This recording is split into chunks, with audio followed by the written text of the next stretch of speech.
Assalamualaikum warahmatullahi wabarakatuh. Pemerintah Desa Gedung Barat turut berduka cita atas meninggalnya Ibu Jumaani binti Karim, Dusun Mandala Barat, Desa Gedung Barat, Kecamatan Genting, Kabupaten Sumeneb, Provinsi Jawa Timur, pada pukul 4 hari Jumat tanggal 21 bulan November tahun 2025. Semoga amal baiknya diterima oleh Allah.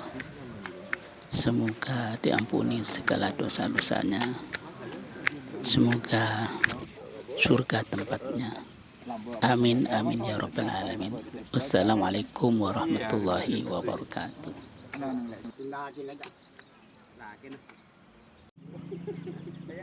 Kurang komunikasi.